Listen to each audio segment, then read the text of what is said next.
Good evening, everyone. Is it audible?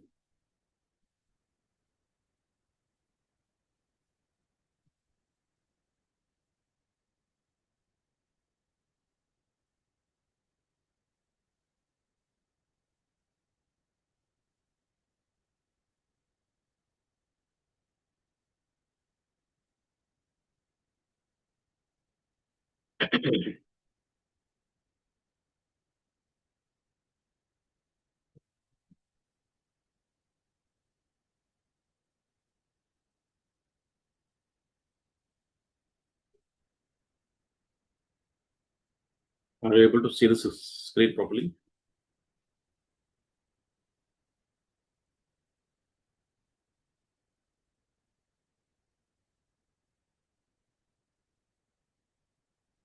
All right.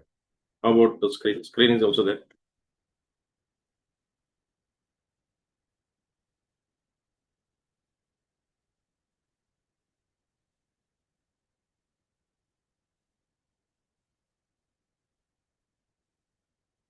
Now,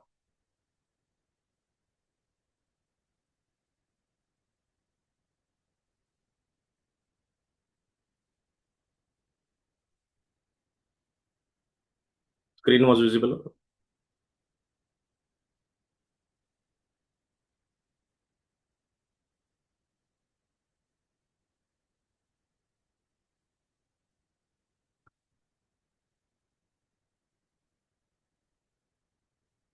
PPT is now. Is it visible? Hello.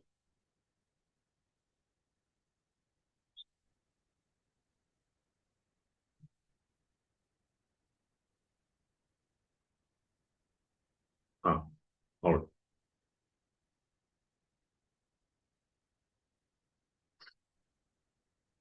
So in today's class, we are going to see the public health education and part to health equity. Okay. In agenda, we have the public health education, balancing truth, access, and sensitivity. Introduction to public health education, importance of truth, access to health information, sensitivity in public health or communication, role of global healthcare organizations and non-profit organizations. Then strategies to balance truth, access, and sensitivity, challenges and the way forward. So, health education is a systematic process of sharing health information with people to help them understand how to maintain good health, prevent diseases, and adopt healthier lifestyles. It helps to empower individuals, families, and communities alike. This education covers a wide range of topics like hygiene, nutrition, vaccinations, maternal and child health, disease prevention, mental health, and safe practices. Okay, let's go ahead. So, truth is a foundation of effective health communication. It refers to providing information that is scientifically validated. Communities depend on truthful information to protect themselves. But during outbreaks such as COVID-19 and dengue, Ebola, or measles, misleading information can spread widely. So we have to protect ourselves from the infodemic survival, because nowadays how the communities can come together and immunize themselves against the health misinformation, it becomes critical.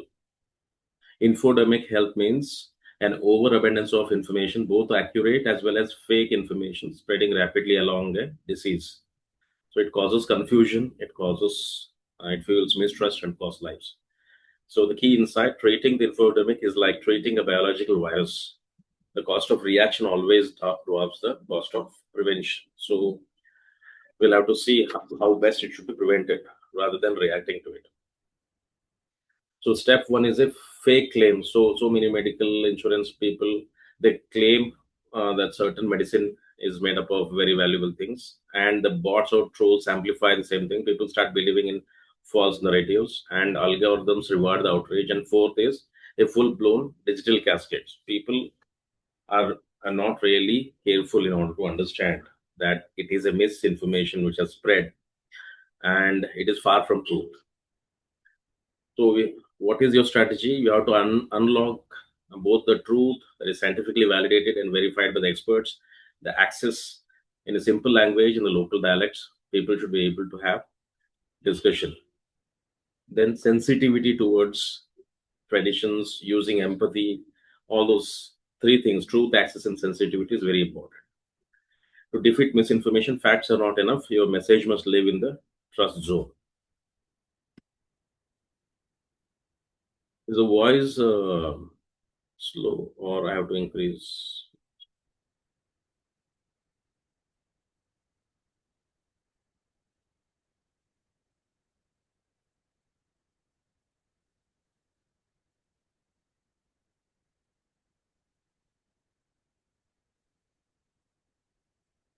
So, ensuring access to the health information. Truth in health messaging. Access ensures health information reaches everyone, regardless of age, gender, literacy, income, geographic location, all these things. So, barriers are there because low literacy, lack of internet, living in rural areas, remote areas. So, these are preventing the truth to reach the communities. Access to health information. Communities depend on truthful information to protect themselves from the health risks, such as dengue or Ebola, measles. It causes fear and confusion, and it creates unsafe behavior.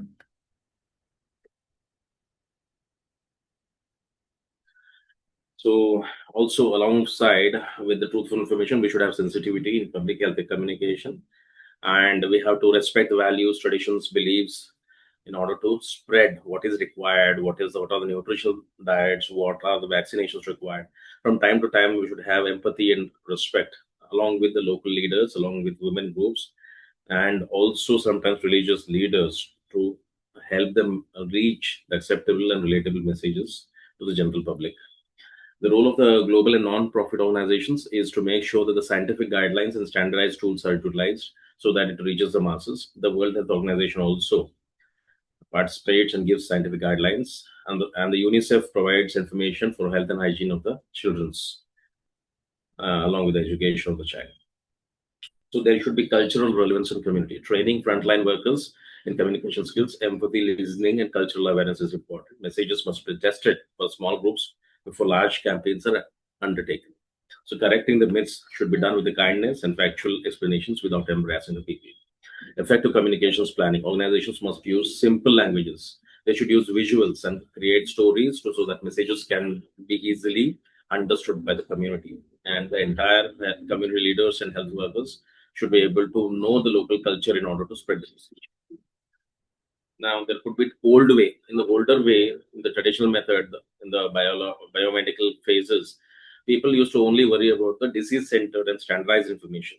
The communication used to be direct to do this, do that, and it used to be technical or one-way information.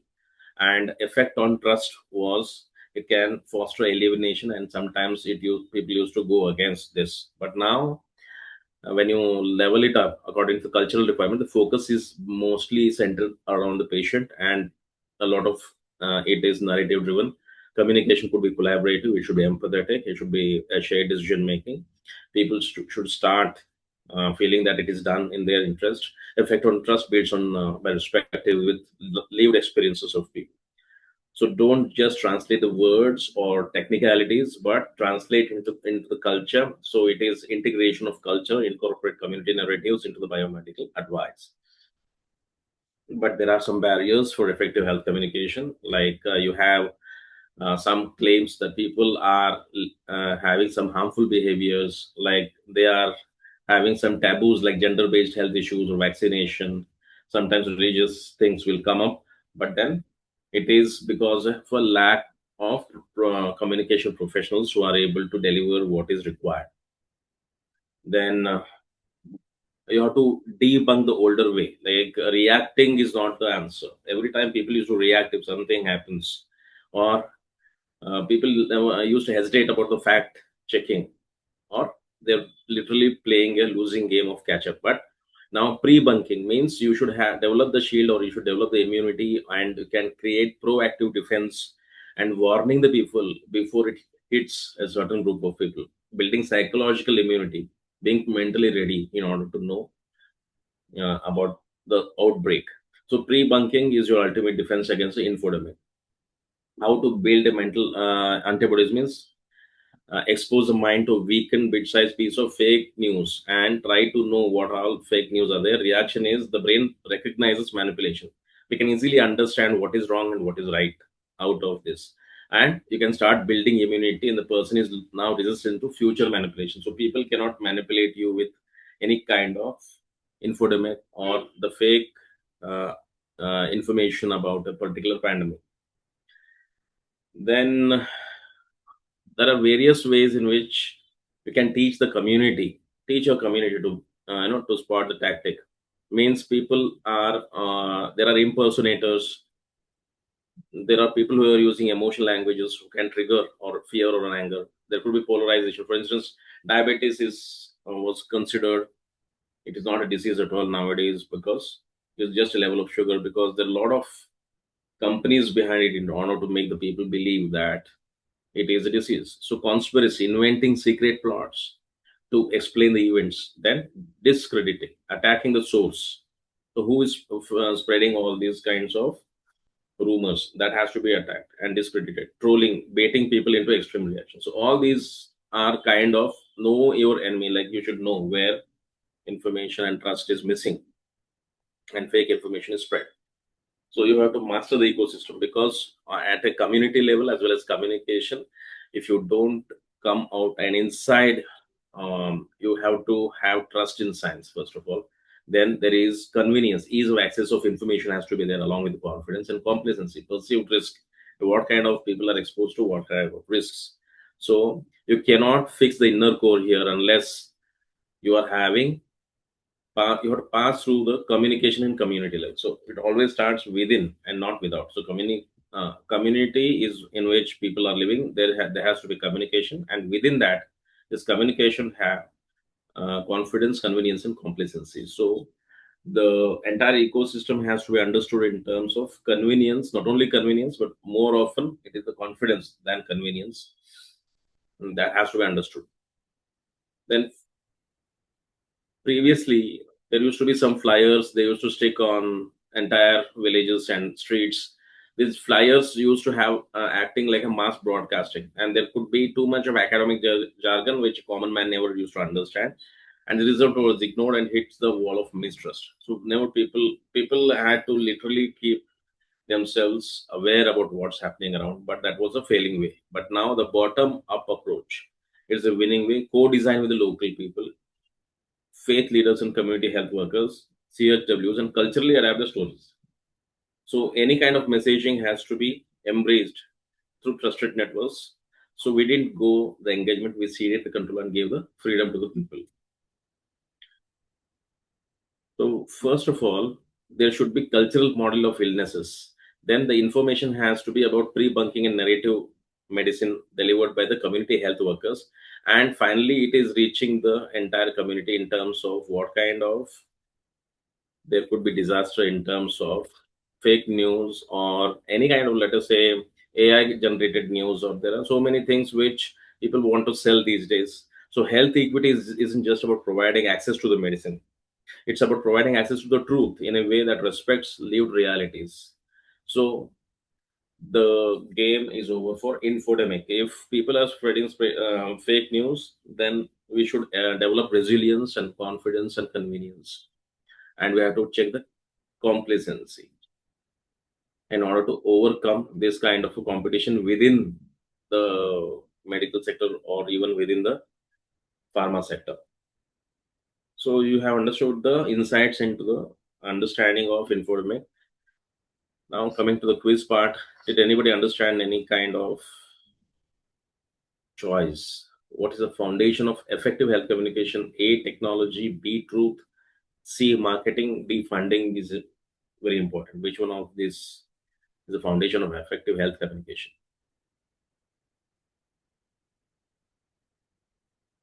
Can anybody unmute and explain?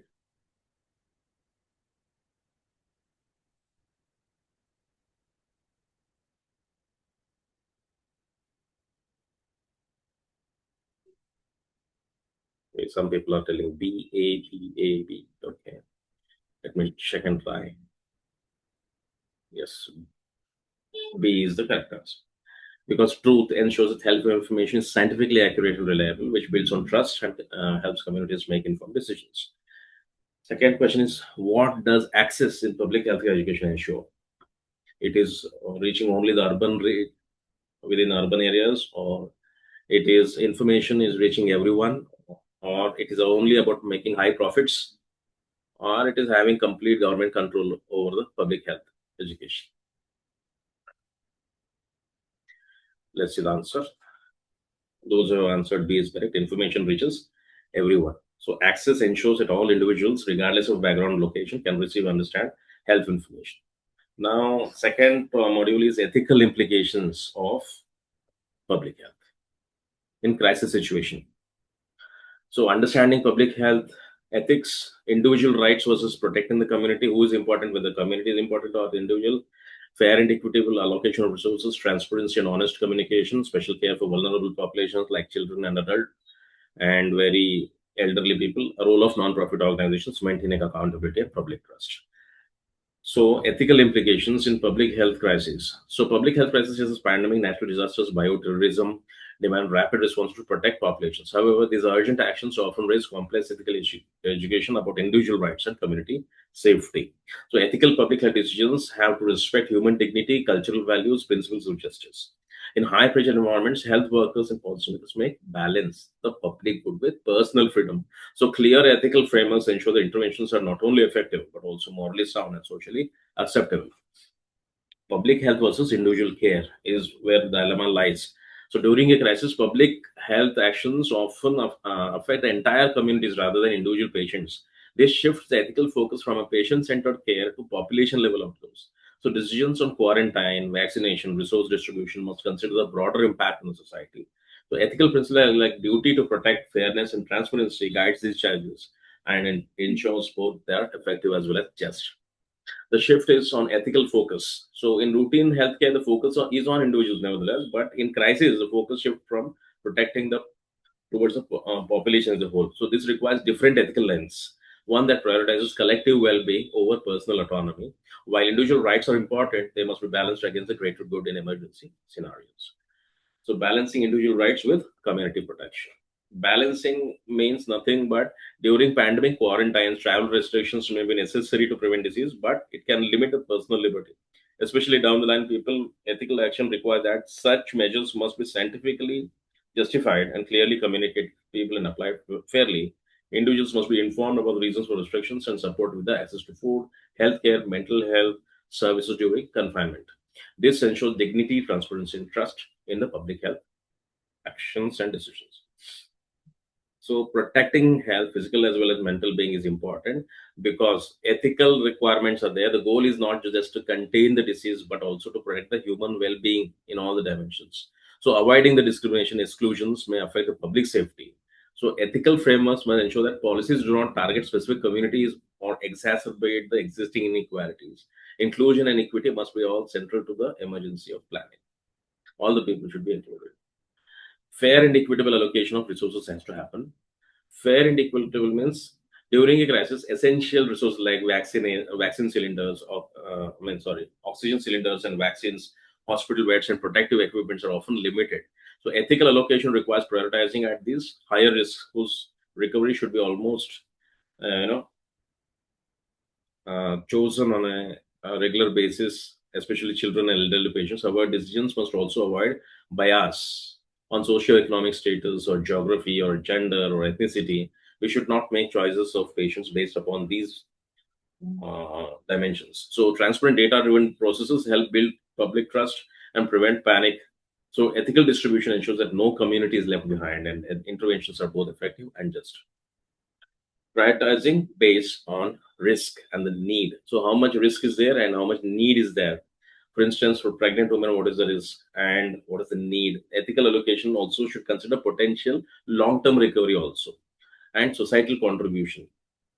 At the same time, inclusion in community voice, like marginalized communities such as rural populations or low income groups, must not be overlooked. People simply disregard in terms of various schemes available. So, people have to give more actionable insights in order to see that fairness is ensured to all the kind of people.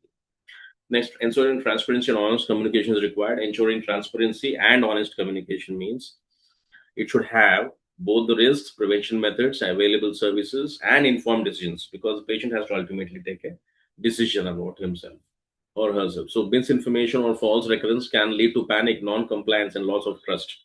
So ethical communication is very important, including acknowledging uncertainty. So what is the outcome of all these treatments and ensuring public regularly avoiding any kind of exas- exaggeration, so that people will not feel the side effects even before getting the treatment. So non-profit organizations often play a vital role in translating complex scientific data into simple, accessible messages that resonate with diverse communities. So the messaging has to be proper, not simply because science is telling it, but it should fit in the cultural ethos of the local governance mechanisms, and it should be sincere. So honesty in the face of uncertainty. Being honest about unknowns builds credibility. Fear is often fueled by misinformation. Why people are afraid? Because of fake news. So transparency has to ensure that the information has to reduce in a reduction of anxiety, promotes cooperation with the public well-being and health measures. Culturally relevant messaging has to be sent. Communication should be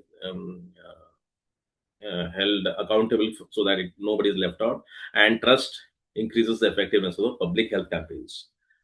So special care for vulnerable populations, children especially, and elderly people and people with disabilities, refugees, low-income communities, they face a larger, greater risk, and they are the ones who are likely to be left behind. And ethical public action requires that the priority to access to care, transportation, food, mental health support, everything has to be given. Public health workers must understand cultural and linguistic, social, economic barriers to design interventions that truly reach those in the greatest need. So, ensuring dignity and inclusion of all is not just a moral imperative, it is essential for effective crisis response.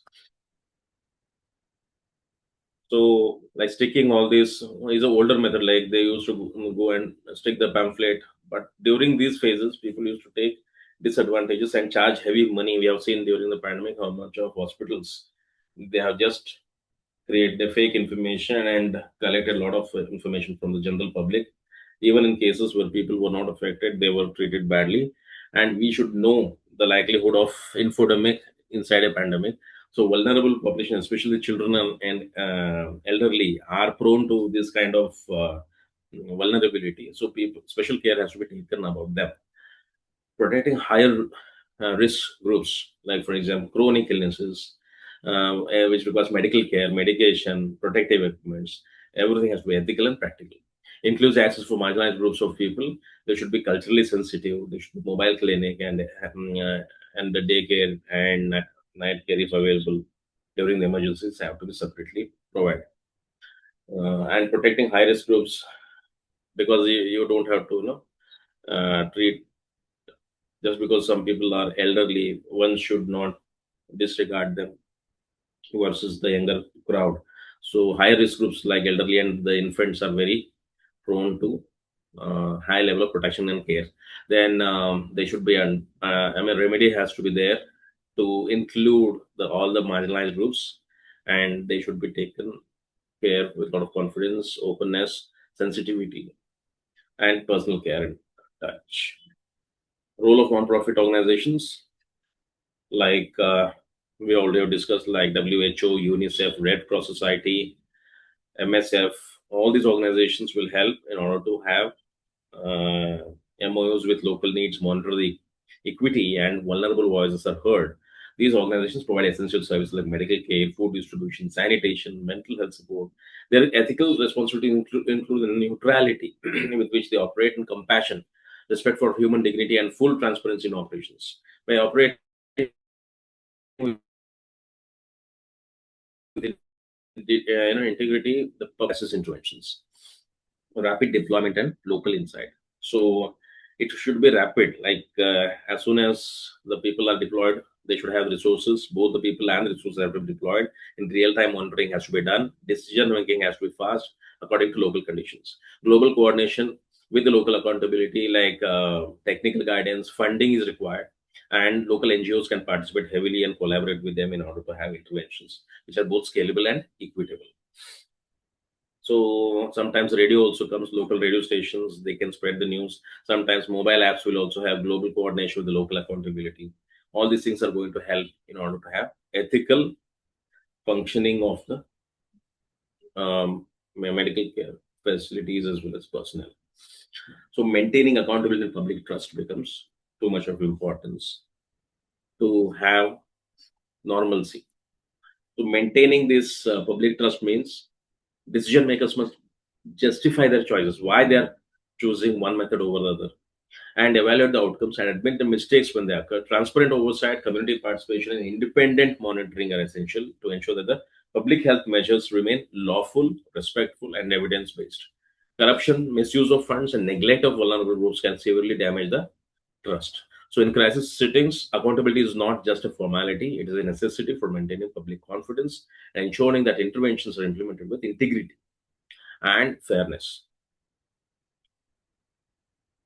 So, coming to the question of this module, what is the key ethical challenge during public health crisis? A. Increasing profits. B. Balancing individual rights and community protection. C. Reducing the workforce. D. Expanding the marketing budgets.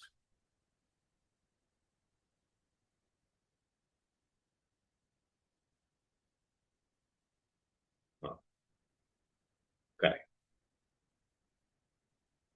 So B is the correct answer, balancing individual rights and the community protection. So public health decisions must protect the population as a whole while respecting individual freedoms, making this balance a central ethical dilemma.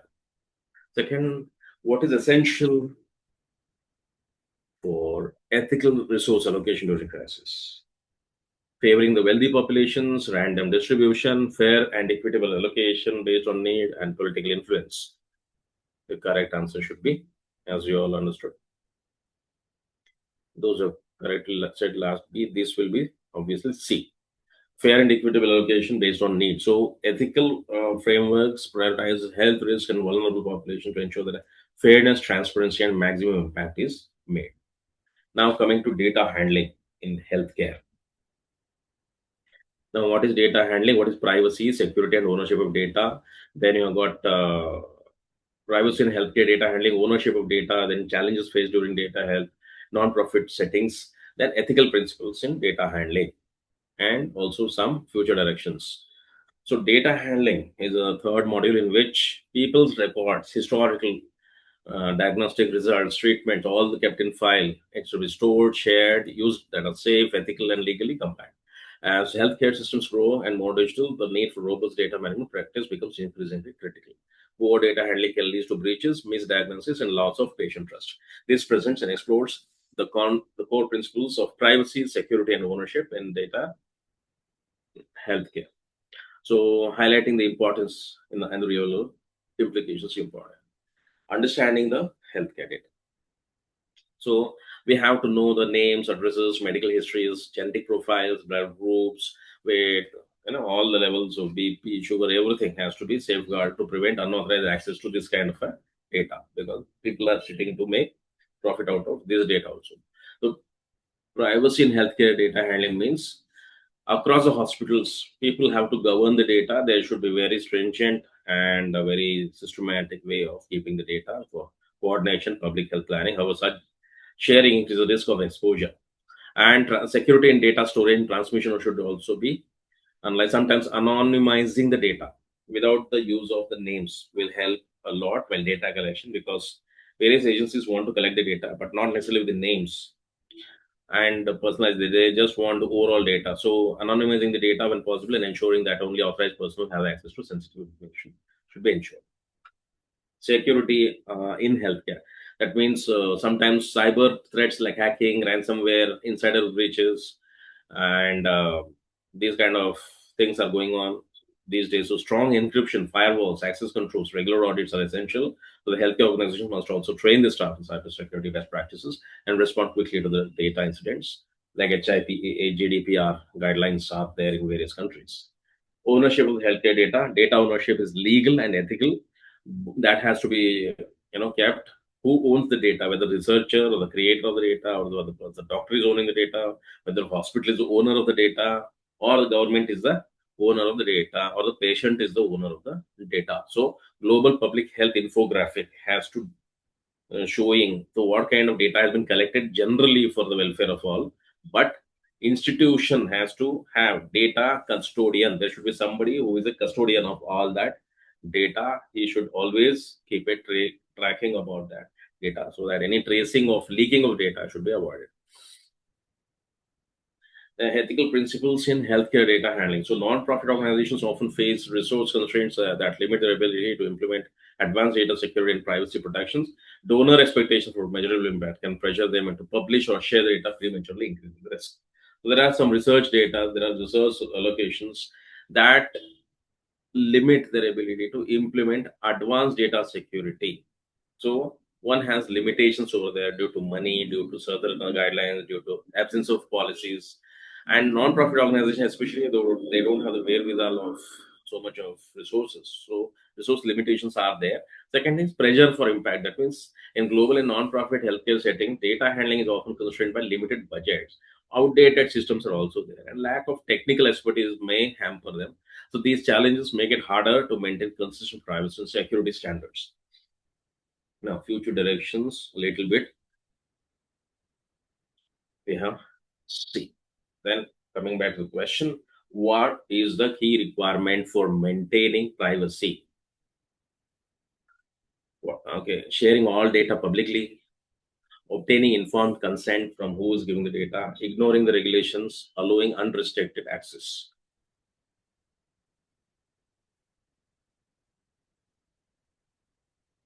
Out of ABCD, what is the key requirement for maintaining data privacy?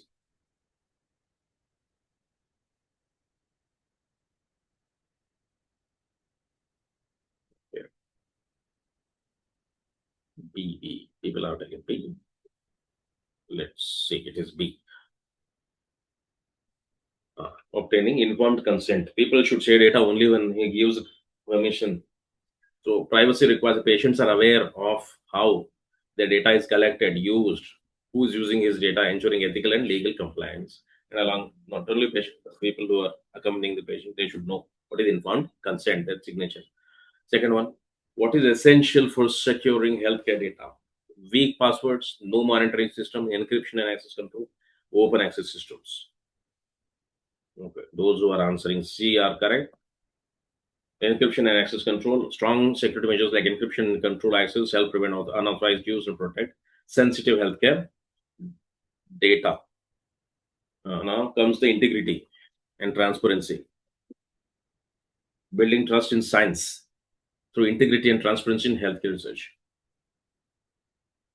So publication in health research, upholding the integrity, transparency, then principles of transparency, ethical challenges, role of peer review in ensuring integrity, responsibility researchers, journals, how to maintain ethics during all these kind of research.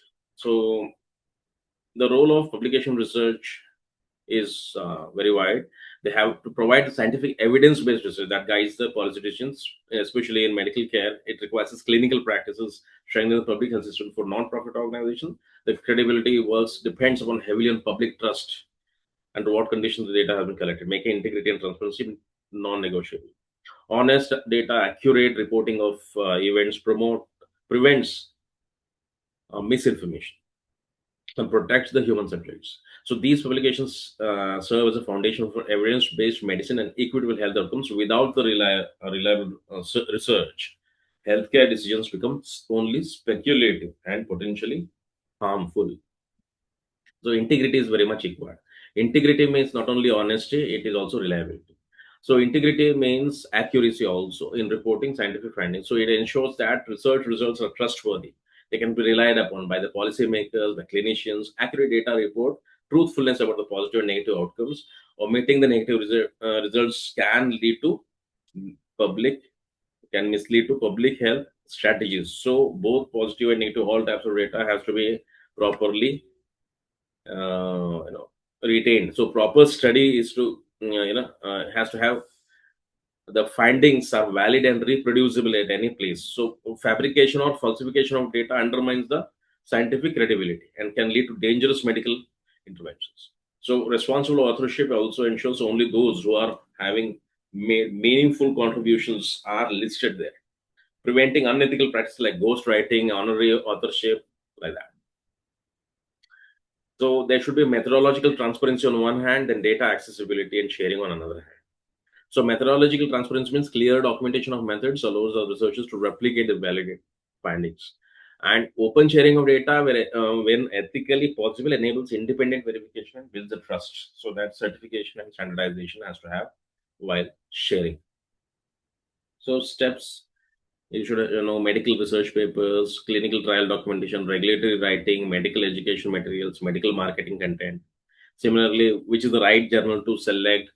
You have to define your scope, access the quality of journals, scopus index. Now, review the submission requirements, evaluate and cite the journals, and seek the recommendation so that pitfall can be avoided. Okay, ignoring the journal scope, trying to understand which are the good journals in which researchers are published. Principles of transparency in research means conceptual framework means you have to know that where exactly environmental condition, responsiveness, and experiences of people has to be captured. Conduct specific factors, eco leveling, pricing, and initiative work has to be understood. And knowledge reuse can be done and reproduced anywhere. Competitive advantage has to be understood. Who may likely to use this data? Who are the competitors who may likely to use the data? Finally, what kind of value creation is done by these researchers? So knowledge management is an important predictor of value creation. So wherever value has to be added, that has to be stored neatly.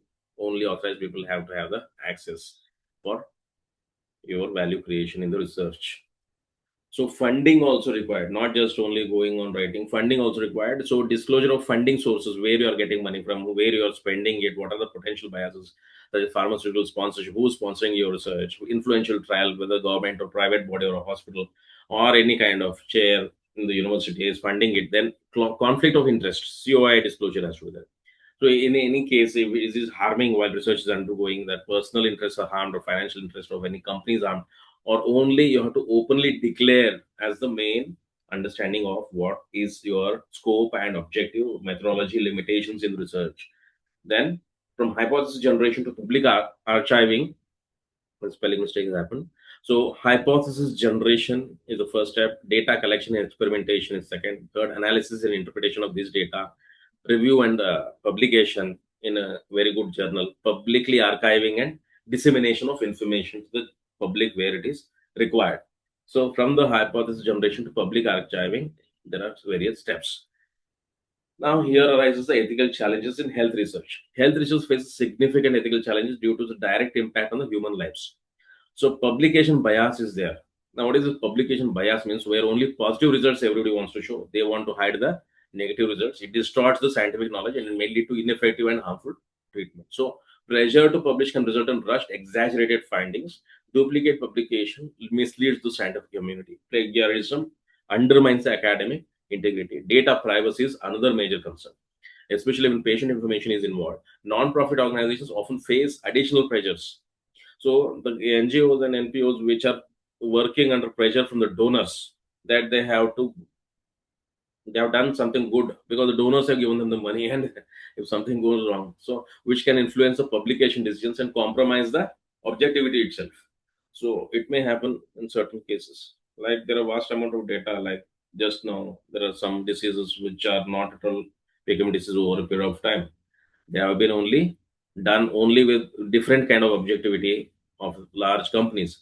So purity, trust, honesty, ethical challenges still remain, which every generation has to overcome in whatever way possible.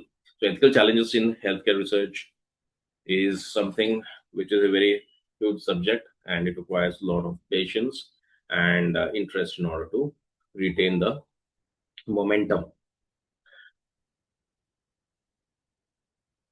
Ethical code of conduct for researchers, what to do, what not to do, ethical do's for ethical don'ts have to be listed. People have to be given clear guidelines before publishing any kind of data involving all kinds of researchers. So peer review is another thing. Like why peer review is important, because only one person publishing is not good. Peer review acts as a critical control mechanism in healthcare research. It helps you to design in a group, and you have the people in peer reviews have good methodology, good data analysis, ethical compliance to ensure that scientific rigor is maintained. Reviews identify the errors, inconsistencies, and potential biases in the research can be identified. They provide constructive feedback, because in the team only it can happen, it cannot be done alone. So peer review also serves as a safeguard against the plagiarism. So the peers, if there are two people, the third party neutral person should also be involved as a supervisor. So he will see that what these two people are doing the research and all. So data manipulation should not be undertaken. Missing disclosures should be as less as possible. So while not perfect, everything cannot be perfect in life. It is not 100%. It maintains one of the most effective tools for maintaining trust and accountability in scientific publishing. Peer review in research is important for research integrity. So shared responsibilities amongst the other researchers is a collective effort and not just an individual effort. So research responsibilities are researchers must follow ethical guidelines, report the complete results, and protect the participant confidentiality. Then journal responsibilities are journals are also responsible. Journals must ensure that ethical standards ensure transparency in funding the data and correct and retract the flawed publications. So they should do a recall. If something is going wrong, they should recall. They should not allow the continuation. They should also have responsibility. Not only the researcher or individual, but journal publications also. Global standards and best practices have to be maintained, and they have to have an ethical framework for publishing. ICMJE is one organization that set the standard for authorship, conflict of interest. COP offers clear procedures. WHO promotes open access publication for clinical trials and public health data. So various organizations also are there. Open access models help low income countries, especially those who cannot afford to buy these very costly journals. So they can do this with open access model. These standards promote transparency, accountability, and global trust in healthcare publications. So the pillars of integrity are what? First one, ethical conduct. First one is ethical conduct. Then second one, obviously, is transparency.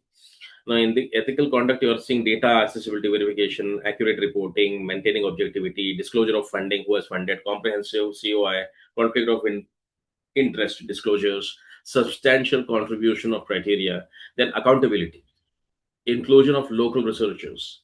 People they have to be involved in the researchers. What they say also has to be recorded. Corresponding author duties, proper AI acknowledgement wherever AI is used. So recently, DPDP Act has been passed, whereby you have to mention if you have created AI, because half of what you see on Instagram is made by AI.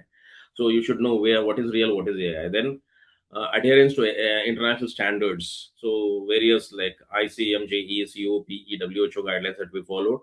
Then combating what predatory publishing. Combating the predatory publishing, because there are too many fake news or fake journals are there. So you have to combat that. And peer review as quality control.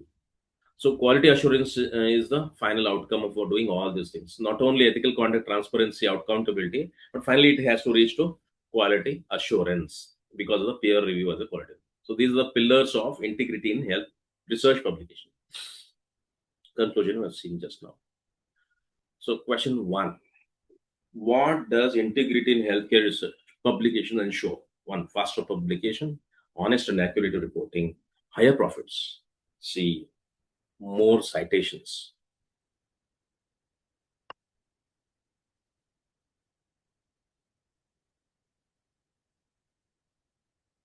B. Everybody's telling B. Uh, B is the correct answer. Honest. Yes, those of you who answered B are correct. Honest and accurate reporting. Integrity ensures that research findings are truthful, reliable, and can be trusted for decision making. Question number two: what is the purpose of peer review in research? Increase the publication speed, promote the bias, and ensure quality and ethical standards, reduce the transparency. Let's see the answer. Ensure quality and ethical standards. So, peer review evaluates methodology, accuracy, and ethics to maintain to maintain the credibility and prevent misconduct in research. Done with this model. Next model: International Agency for Research Membership. So, thank you those who answered. Yes. In this international member, what is the purpose of membership in international research agency? Then ethical participation in research memberships, principles of ethical collaboration, responsibilities for member nations, and challenges in ethical participation collaboration, strengthening of ethical participation. So introduction to international research agencies. One, IARC, International Agency for Research on Cancer. So this is providing ethical, what ethical nature of research has to be in terms of capacity building. So IARC ethics committee is also there. WHO collaborative centers are also there. UNICEF Office of Research is known as Innocenti. So it has for ethical research involving children. Innocenti is there. Next is global research networks. Membership allows nations and organizations to participate in international research initiatives, share the knowledge, access the global data sets, and strengthen the scientific capacity. Then you got GICR. What does GICR means? It's all about Global Initiative for Cancer Registry Development. So it connects the regional hubs to improve the cancer data quality worldwide, demonstrating the practical impact of the agency memberships. Then, what is the purpose of membership in international research agency? It is just to promote the scientific advancement. Nothing else. It is about the scientific advancement. Then you have to have cutting edge tools to elevate the research quality, strengthen the research capacity. So in low and middle income countries, LMICs, they should be able to undertake research because people don't want to really work in rural areas or underfed countries or underdeveloped countries. So strengthen the research capacity in all the countries. Then enable multi-country collaboration. So this comprehensive generalizable findings by aggregating data across a diverse population and settings. Then you got support evidence-based policy making. So based upon whatever data WHO, UNICEF, all these bodies are collecting, they should create policies, design the programs and use it for interventions wherever the data is going to be useful for them to take decisions. So it is all about building global trust.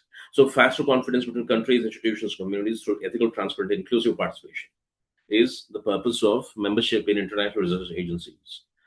Now, ethical participation and principles of collaboration means first, transparency and accountability, whereby it should be clearly documented. Partners have to have the responsibility for data collection, analysis, and reporting, human rights and compliance. So, like Declaration of Helsinki, CIOMs, WHO declarations, there are several declarations in the health field, and these have to be strictly protected, and they should not be vulnerable to lower and middle income countries. There should be fair representation. Decision making and resource distribution must be there. Means there are very expensive things which people cannot buy. They should be offered at subsidized rate, and voice for low resource partners has to be given at various rates which are affordable. Core principles and collaboration, mutual respect and autonomy. So, and the expertise which comes over a period of time, there should be interdependence amongst all the people for amongst the partner nations, fair equity, and this has to be equitable among all the member nations, no matter whether the country is rich or poor or whatever it is. Then cultural sensitivity has to be there, respect the cultural differences and adopt the research approach to local context. Sustainability, so establish partnerships and generate long-term benefits instead of immediate results. So these are some of the core principles on which this collaboration is happening: mutual respect, fairness and equity, cultural sensitivity, sustainability. So all this will be working together in order to understand why research has to be given an ethical background and which should be profound. So responsibilities of member nations, what nations can do about it. So uphold the ethical guidelines. Okay, they should have to uphold the ethical guidelines. They should follow all the ethics, training and education for all the people concerned, along with protocols, confidentiality, all these things is a matter of conduct of research, responsible conduct of research. Protect the participant survey and privacy. So you should not share all the information about who is participating. You should anonymize the data. Then responsible data sharing. So share the research data transparently, and partners will managing the misuse or exploitation. And you have to disclose conflict of interest. Okay, so in case if there is a conflict of interest between parties, or between company and individual, or individual and country, or state versus individual, or organization institution versus the state, in any case you have to disclose the conflict of interest, that whom it is likely to hamper. Next is active participation. Engage meaningfully in meetings, provide constructive feedback during the meeting, and contribute to the collective decision making. Next, support the low resource partners. Now, wherever these low resource partners are, provide technical assistance to them, training to them, funding support to them, and enable the equitable participation from all the member countries. Okay, study one. So we have studied there's a global initiative for cancer registry. This was known as cancer registry development, in which it is led by IARC regarding the cancer. The information collected worldwide about the whatever the low and middle income cancers are there. So, an example could be the Caribbean Hub. So the Caribbean Hub collaborates with the registry at Martinique and other nations working together to improve the data quality and coding standards and local capacity through shared expertise and resources. Ethical features, common standards are there. Harmonized methodology ensure that comparability has to be there in several instances. Capacity building in various instances, local training of people, and oversight. Activity should be monitored by IARC for maintaining the registry of the cancer in order to protect the data privacy. Key outcomes are enhanced quality of the research what is made, like completeness of the data, accuracy of the data at all the regions, whether rich or poor, knowledge exchange, facilitate South-South collaboration. So it should finally help what? It should help South-South collaboration and expertise sharing. Next, sustainability. Strengthening the local systems create a long-term health intelligence sets. So sustainability should help the local systems, not just the global systems. It should help the local systems create the long-term health intelligence assets. Okay, so this is what the case study of IRC for handling the cancer. So case study two is ethics capacity building in Ethiopia. So this is in 2009, long-term collaboration between Addis Ababa University and the University of Virgin. The Virgin Hospital Trust has worked to ensure that the ethical dilemmas can be addressed because of extreme resource scarcity in those areas. So, addressing the local needs, Center for Medical Ethics and Priority Setting in 2017 was created and drafted context-specific guidelines restricting the life-sustaining treatment at Black Lion Hospital. Now, ethical features are that locally led curriculum. People should develop local curriculums, co-authored textbooks, and training materials reflect the Ethiopian cultural realities.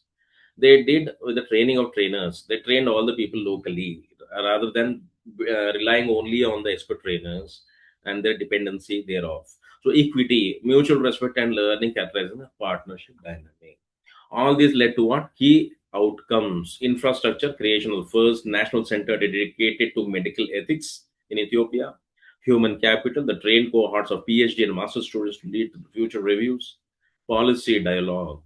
So, enhanced integration of ethical frameworks and national health planning. So, in this way, we have seen one about cancer, one about Ethiopia. So, case study three equitable authorship in global health.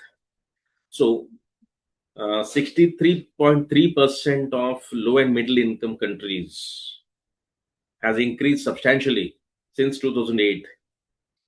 It was only 43 earlier. Now 63% are coming from low and middle income countries, showing progress on basic inclusion. More and more poor countries have been included. From 43 it is to 63. Next is first author remains low compared to the overall participation.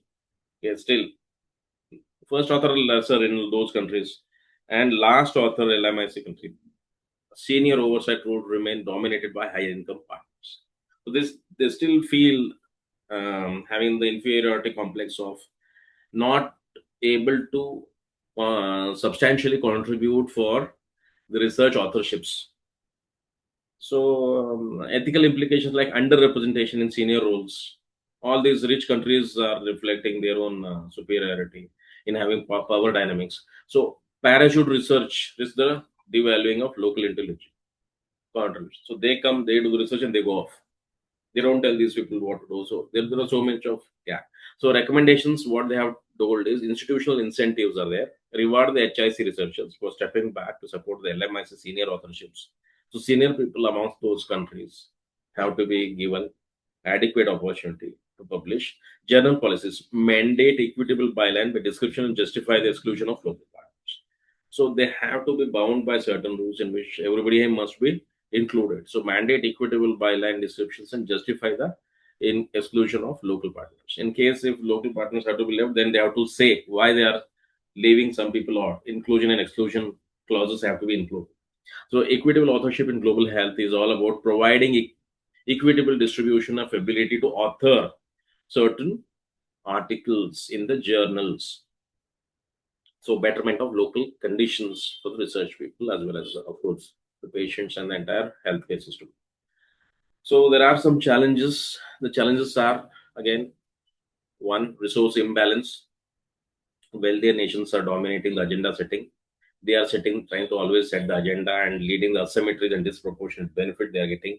Data ownership and authorships face conflict due to access, equitable credit allocation, divergent ethical standards. So, inconsistent ethical review. Okay, what is ethical in one place may not be ethical in another place. So, there are some gaps over there. Geopolitical tension, political disagreement upon between the nations can disrupt scientific cooperation. What is required? So, hinder the communication, restrict research mobility. So researcher mobility, they can be able to go anywhere, but there are some tensions in areas where researchers cannot move around.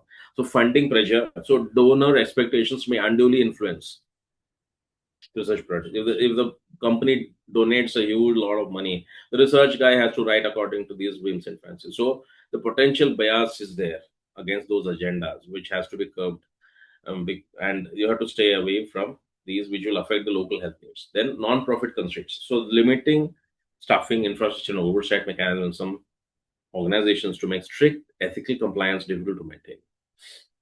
So ethical compliance is required in all these areas. So these are some of the challenges, including funding pressure, non-profit constraints, data ownership, authorship, resource imbalance, divergent ethical standards, and geopolitical tensions.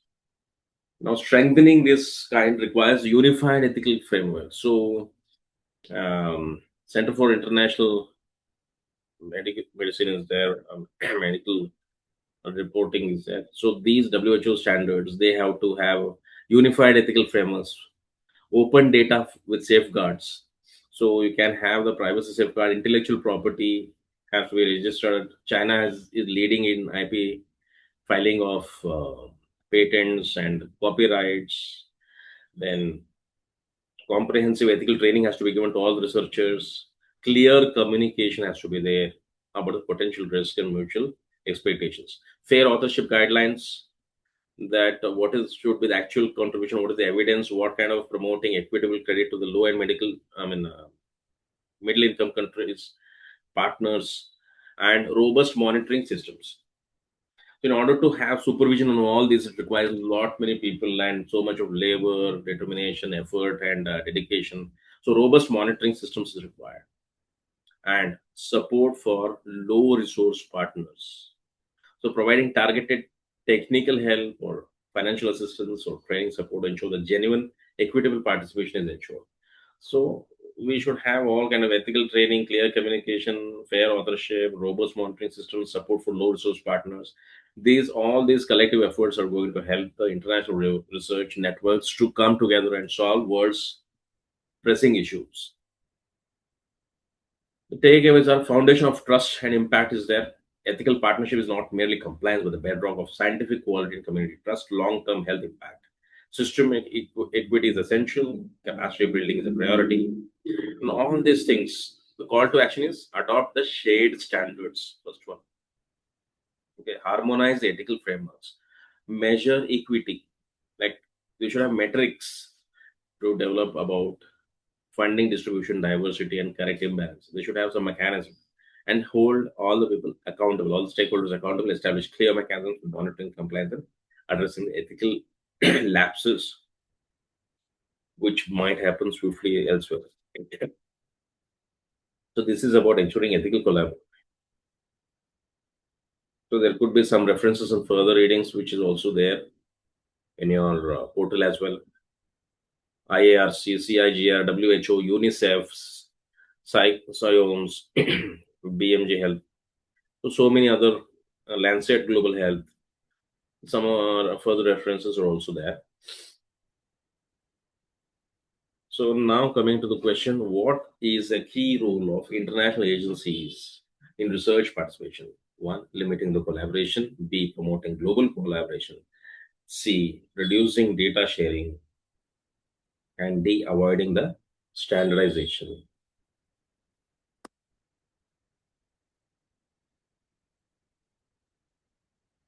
Okay, people are telling B, B, B. B is the correct answer. Those of you who have said B, promoting global cooperation. Explanations: international agencies facilitate collaboration, share knowledge, standardize research practices across the various countries. Question 2: why is international collaboration important? in health research. First, to increase competition only, to limit the innovation, to address the global health challenges effectively. D, to reduce the funding opportunities. Let's try to see the answer. C is the correct answer. Both of you have answered C are correct. To address global health challenges effectively. So, global collaboration helps tackle diseases and health issues that cross borders by pooling resources and expertise. So, those of you, I just want to extend this class by another 10 minutes, encouraging the ethical participation of global health initiatives. So, ethical partnership, core principle of ethical partnership, strategies to encourage ethical partnership, role of non-profit, challenges in promoting ethical partnership, strengthening ethical partnership. So, from extraction to equity. Earlier, people used to only extract data, but they did not ensure equity. So, the new architecture of global health research should be about decolonizing the previous philosophy and future of pandemic governance into a unified structural mandate evolution. In year 1947, there was known as a Nuremberg Code. The focus was the individual. Only one person was thought about. Core driver was protection from bodily abuse. Okay, they were protected from any bodily abuse. Were protected. Absolute voluntary consent was given. That was the only thing they understood during those times. 1979 Belmont report came. Research focus was research subjects who were allowed themselves to become subjects for research. So core driver was respect for the persons who are involving themselves for research, beneficiaries, and distributive justice in trials. Then comes SIOMS in 1993 and 2016, host the entire communities. Then pragmatic justice is a core driver. Social values, protection in low resource settings were undertaken. Then comes 2025 WHO pandemic agreement. Focus is not on just host communities, but also on the global systems, and also structural equity has to be the core driver here. Everybody has to get along with the structural equity. Pathogen access, international solidarity, support from all over the world. So this is how sequentially an evolution since 1947 to 2025. So many things have been focused around, from individual to research subjects to host communities to global systems now. So international medical cooperation system is advancing their research to further levels of possibility. Now, layer one, colonialism within inequities in leadership. 98.7% of the $37 billion spent globally on biomedical research remains in high income countries. Still, 98.7% of the entire this thing remains in high income countries, HIC. Layer 2, colonization of agendas hitting data point. Northern donors dictate the priorities, favoring short term technological magic bullets over long term local systems building. Then layer 3, colonialism through extractive variables. Data point. HIC researchers extract the data and biological samples while northern corporations maintain monopoly rights over the resulting interventions. So there are various layers of understanding what is hidden, what is exposed, who dictates, and who creates the games of rules of the game. Next, helicopter research. Now, what is this helicopter research means? HIC is research drop in, extract the data. They take the, for example, Africa. They extract the data, leave undermining the local trust. The authorship gap, only 6.5% of research articles in prominent medical journals include a co-author from as the studied country. Okay, there's no co-author from, let's say, if a person comes from Africa, there's no co-author from within Africa. Somebody outside. HIC researchers dominate high income countries, they are dominating. Then publishing monopoly. The top academic publishers control 16% of the market with 40% of market. The access barriers. So in the barrier, the global spending on article processing charges (APCs) exceeds $2 billion annually. Structural, barring the global south researchers from open access publishing. So they are funding like anything, 2 billion article processing charges, whereby because of money, most of the things are not getting published. Helicopter research. Old architecture was go for it and don't go for it. Do's and don'ts. Checklist was there, accountability. It was state centric. The government says something, yes, no. And then driven by distant donors, focused on surveillance, error correction was done manually, and bureaucratic reporting was there. And failure to disrupt the power asymmetries. But the newer architecture is slowly growing. There is virtue accountability driven by subsidiarity, decisions made at the most local level possible, focused on interdependence of local populations, truthfulness, mutual care, long-term community flourishing. So this is from the older architecture to the newer architecture. So international bodies risk, COI perception of bias was there. Mitigation is transparent global standards. Then national health departments, resource misallocation, lack of transparency is the risk. Mitigation can be done by balancing the community health with individual rights. Pharma sponsors are there. The risk is prioritizing market expansion over public interest. Mitigation is committing to scientific integrity and equitable post-trial access. Then researchers and RECs are there. Research ethics committees are there. Finders fees leading to ignored trial criteria. Research ethics committees demonstrate institutional dependency. So mitigation is strict disclosure has to be done by the committees also and the institutions concerned, and independent peer review has to be done by the third party peer review. So all these things are helping us to evolve a broader spectrum of ethical standards in going ahead with that kind of research. Then earlier Western written consent, the job contract perception was there as if it is a contract between them and us in order to know that their version is the older version. So this creates a barrier to their fundamental right to withdraw. That they can withdraw anytime. Like how the climate action they have, the US is withdrawn now. India is on the brink of India for the first time is going to withdraw it. It seems now. Yesterday's news. Then decolonized consent. The dialogical process. The consent must be viewed not as a one-time signature, but an ongoing interactive dialogue. So high risk of therapeutic misconception is there in this, and undue inducement where desperation for basic services distort the voluntary choice. So there are two ways, but still there is decolonization of consent which is happening in the process. Co-creating the consent is very much important. The Lebanon paradigm. So community advisory boards are coming up, integrating the local voices early to ensure the research is culturally resonant and socially connected.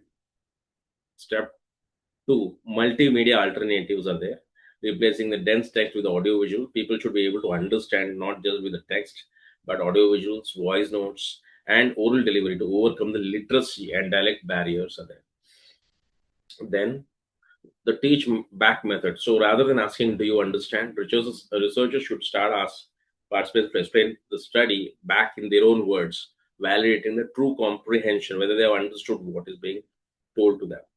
Next is fourth one, continuous trust building. Fostering approachability, matching the data collectors' backgrounds and gender to participate and to mitigate the inherent power imbalances. So whatever power imbalances are there within, that can be overcome with continuous trust building. So all these are co-creating consents are arising with the Lebanon paradigm. So evolution of benefit sharing.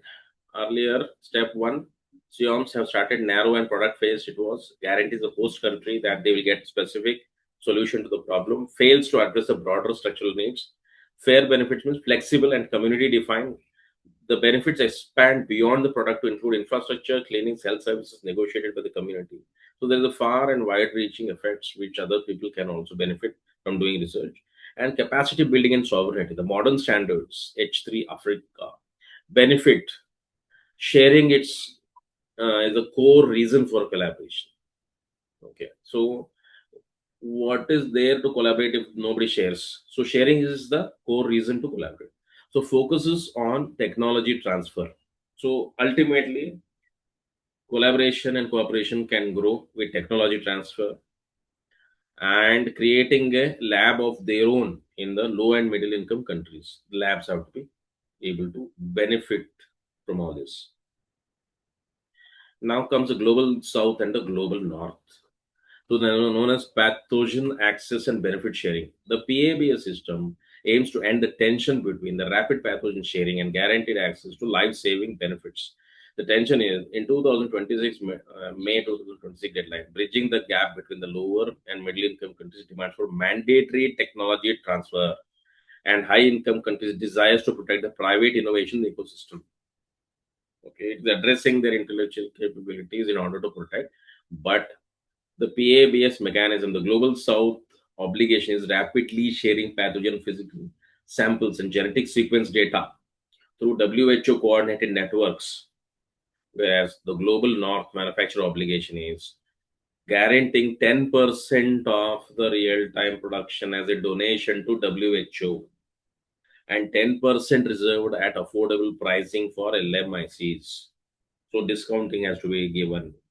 They have to guarantee real time production as a donation to WHO. Whatever data they are giving, it should be shared for benefit sharing. Okay. Now, engineering the PA-based contract, rigid standardization is like this: dispute settlement rules, clear liability. All these, okay, have effect on the confidentiality and force majeure clauses. Engineer flexibility is the benefit, allowing practical variations in the benefit sharing modalities. Example, adopting a strict 10% donation rule into an 8% donation plus 2% affordable reserve based on specific manufacturer capacities. So all these kind of contract, avoiding the simple contractual fatalism. We cannot negotiate every clause during an emergency. Okay. Contract must balance a stable legal core with functional variations. The conceptual PABS balances. So, unpredictable and delayed cannot rely solely on royalties and official development assistance to run PABs during peace times. Now, subscription models have evolved, moving to a Netflix style subscription model where companies pay annual fees for the unlimited access to pathogen sequence data, DNA data supplemented by mandatory government health security insurance premiums. So, supported by other like insurance just like insurance. Then proof of the concept is the PIP framework has successfully collected $355 million, okay, in predictable partnership contribution from the industry as well. So there is some sense in this. Now emerging frontiers are AI and digital health ethics. So autonomous agentic AI has been utilized. Multi-step decision-making systems are introduced. Unprecedented opportunities with severe risks are also there. But pillar one, algorithmic bias may come up. 70% of AI studies are currently rooted in HIC data sets. It is high income, rendering algorithm potentially dangerous or irrelevant when deployed in LMIC. Okay. Pillar 2, data sovereignty, protecting marginalized population from digital extraction and misuse of massive health data repositories. So data sovereignty has to be done. People and countries have to constitute the new data protection. Now DPDP Act in 2025 has come up. People can read it for data sovereignty, how to maintain our own data within the country. We should not be leaked to any other country. Data sovereignty. Next, pillar 3, clinical oversight, ensuring explainable AI and rigorous performance monitoring to maintain clinical safety and public trust. This is about emerging frontiers. The Lusaka agenda and the regional sovereignty. Pillar 1, shifting power. R&D must be led by local institutions responding to African realities, not distant donor ideologies. Pillar 2, domestic financing and replacing donor dependency with sustainable mechanisms like health tax, old insurance, diaspora bonds. Pillar 3, regional markets, leveraging the African continental free trade area to scale local manufacturing end-to-end supply chain. Brain gain, creating pathways for youth, leadership, and return of scientific talent to the continent. So this is the Lusaka agenda and regional sovereignty. From shifting power, domestic financing, regional markets to the brain gain. So the synthesis, the architecture of solidarity.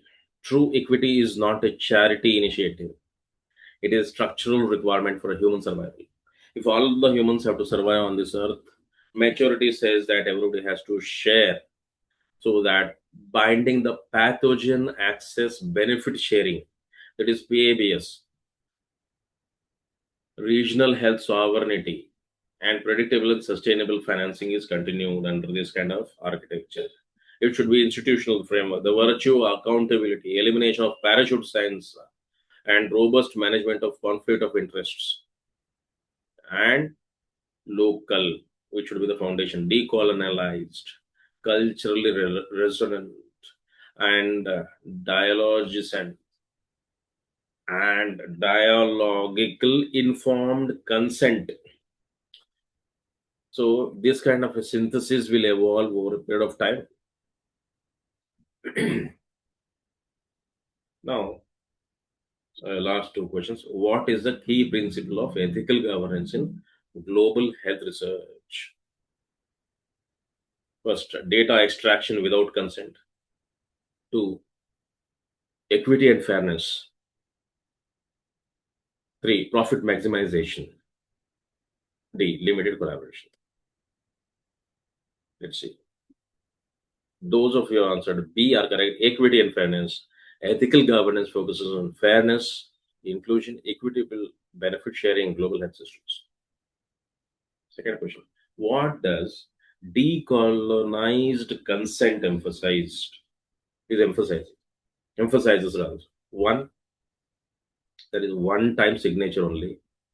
Ongoing dialogue with participants. Ignoring the participants' views. And D, legal formalities. Those of you who answered B are correct. Ongoing dialogue with participants, as illustrated in the consent model page 7, it is a continuous interactive process ensuring true understanding. Fine.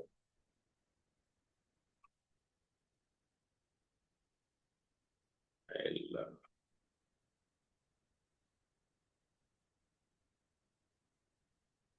share this.